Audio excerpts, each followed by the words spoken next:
नाजरीन पठवा.com की तरफों अस्सलाम। चवा खालसा विच मौजूद हैं सूबाई पार्लीमानी सैकटरी जेल खाना आजाद मैंबर सूबाई असैम्बली राजा सगीर अहमद ऑफ मुटेर ने एक और बेहतरीन इकदाम और उन्हें अपने आप की खादम साबित किया कि चवा खालसा जी दुबेरन रोड या BHU चवा खालसा को जी गुजरी तो चौहान चौक चमन चौक जोड़ा है उत्थे तक जानी सी पी तो इंतहाई मुश्किलात सी इत्थे और इत्थे ने लोग इंतहाई मुश्किल ही से कि फलत डिपू बने से इसने तो अलावा गंदगी ने ढेर से तो इस हवाले नाल गपशप भी तुसां की सनासा और इत्थे ने लोगों ने तसरात भी कि और राजा साहब ने बारे में क्या आखने पे कि राजा साहब जड़ा ये कम किया तो माशाअल्लाह ज़बरदस्त तो नाल नाले भी आखसा कि सेल्फी सरकार को बचे है जी। या अल्लाह इनकी मदद फरमा, गायब के ख़जानों से या अल्लाह इनकी मदद फरमा, या अल्लाह इन्हें उम्र खिज़र नसीब फरमा और या अल्लाह नेकी के कामों में सबकत ले जाना नसीब फरमा। इस सारी टीम पर करम फरमा, इस सारी जमात को सुख चैन मोहब्बत के साथ जीना नसीब फरमा। अल्लाहु अकबर ला इलाहा इल्लल्लाह वल्लाहु अकबर अल्लाहु अकबर वलिल्लाहिल हम्द सल्लल्लाहु अलैहि मुबारक हो जी। इस मौके पर चौधरी शुएब अल्ताफ़ चौहान मुकद्दम हांगकांग, इमरान मीनू लंगड़ेयाल, ठेकेदार ज़हीर, चौधरी जमशेद, चौधरी तारक महमूद हांगकांग, हाजी फरीद, चौधरी इबरार गुज्जर, तैर महमूद पट्टी, सफियान जंजुआ और इसने तो अलावा बहुत सारे दोस्तों शिरकत भी की तो नाल उन्हें अप्रीशिएट भी किया तो उन्होंने आखना ये सी कि पहले जड़ियाँ हुकूमतां सी वो आखिर पर गच्छी तो मीने दो रहने से तो कम अद्धा जी छोड़ी तो मोटा माड़ा करी तो वोट किन्ने वास्ते तो राजा साहब अशने साथ ही अवाम ने दिल जीती किन्ने जी। सूबाई पार्लीमानी सैकटरी जेल खाना आजाद मैंबर सूबाई असैम्बली राजा सगीर अहमद ऑफ मटोर गपशप तुसां नाल तकरीबन होई गए ने 7-8 साल असां तकरीबन कोई ऐसा मौका नहीं जिथे इन्होंने गपशप ना हुई वै। ठीक है इन्होंने जो विजन से तुसां ने सामने है तकने हो पे तरक्याती कमां ने हवाले नाल तो पुछा ने कि अगूँ जो नैक्सट हूँ बजट भी है तो अगूँ जो साल पूरा हो सी इसने कमां ने हवाले नाल किस तरह हो सी क्योंकि असां सिर्फ कमां ने हवाले नाल जो तरक्याती कम है उन्होंने हवाले नाल ही पुछा जी। राज साहब बिस्मिल्लाहिर्रहमानिर्रहीम। चौधरी साहब मैं तुसां मशकूर हाँ कि तुसां काफ़ी अर्सा दराज तो साड़ी आवाज़ पूरे पठवार PP7 और पूरे पाकिस्तान ही पहुँचाने दियो और बैरून मुल्क भी पहुँचाने दियो। मैं तुसां शुक्रिया अदा करना तरक्याती कमां ने हवाले नाल जनाब गौरमेंट ने स्वाबदी दी कि असा की फंड कितना मुहैया करसी और कदों देसी बजट तो बाद जिस तरह कोई पैसा मिलया इंशाअल्लाह मैं हर एक यूनियन कौंसल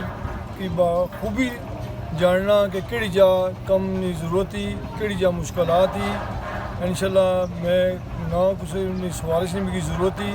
ना मेरी तखने की जरूरत सब कुछ मैं तखना पाया। ठीक है जी इंशाअल्लाह जो फंड अगर मुझे मिलया तो जिस तरह मैं एक हूँ काम कराना पाया नैक्सट भी इंशाअल्लाह सारा काम मजीद करवा समय रखते वास्ते व्हाट्सअप क्या आखने हो पे यूनियन काउंसिल कनो तो बाद चवा खालसा भी दाखिल हुए राजा सगीर साहब और पाकिस्तान तहरीक इंसाफ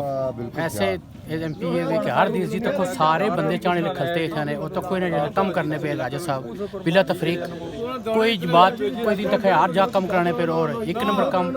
और तक 50 लाख असा ने कराया ने 50 लाख इतना कराने पे इंशाल्लाह बाकी भी है तकरीबन 10 करोड़ ने मनसूबे इन्होंने जो बिला तफरीक के सारा लाने पे कमां ने हवाले नाल आखसो कि चवा खालसा विच पहला राजा सगीर राणा काम है शुरू हो गया इस हवाले नाल क्या असा जी राजा साहब की बहुत अप्रीशिएट करने माशाअल्लाह राजा साहब साढ़े वास्ते बहुत बड़ा काम किया और बहुत अशद जरूरत सी असा जी इसकी और असा राजा साहब ना तय दिल नाल शुक्रिया अदा करने वैसे कमां ने हवाले नाल तो राजा साहब 3-4 कम पहले भी जनाब इधर सौट भी मैं यूनियन काउंसिल चोए नी गल कीती तुसां चोए ने हवाले नाल सौट है नाल ते रली नहीं हो सकने सारे तो पहले तो कम सौट है ना होया चोए ने हवाले नाल इन्हां दा पहला काम आ जी और इंशाअल्लाह असा उम्मीद है कि जारी रखेंगे माशाअल्लाह वेल डन। जंजुआ साहब बहुत हंसने हो क्या वजह है? खुश है जी अल्लाह पाक करम किया साढ़े पर साढ़े बहुत हालात माड़े से रोडा ने अल्लाह करम किया ये जो फलात डिपू बनया सा इसने तू जान तो चुक सी बिल्कुल ही है गल क्या आने पे कि जितनी भी बनेंगी है जितनी भी बनेंगी जी जी उतनी ठीक है वो आने पे नेक्स्ट और भी थोड़े थोड़े ग्रांटा दैसा जिथे ज़्यादा मुश्किलें पहले उसकी हल कर वैसे तो मिला जुला रुझान होना, कोई बंदे ने ज़्यादा चपड़ी वै ठीक है, कोई बंदे जगह देने तैयार है, कोई बंदे जगह देने नहीं तैयार। जे ज़्यादा चपड़ी की तक है उसकी लंबाई बहुत थोड़ी हो जाती। चलो इंशाल्लाह बेहतर हो जाए। बिल्कुल बहुत बड़ा मेहरबानी, यह है कि रोड जिस तरह हालात वाक़या से ये भी हो जाए सुमा अल्हम्दुलिल्लाह बहुत बहुत मेहरबानी जी। बाबू इकबाल जी जनाब असां होर तो कुछ ना आखने, लेकिन 2013 ने इलेक्शन में असां एक नारा दिता था। नारा ऐसा कि लीडर हो तो ऐसा हो, राजे सगीर जैसा।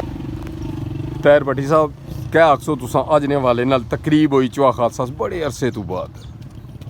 सब तो पहले तो राजा सगीर साहब ना साथियों का शुक्रिया अदा करने कि इंतहाई आम सड़क सी जिसने पर इंतहाई ज़्यादा इस वक्त जो हादसा नहीं होती बेरनी ट्रैफिक की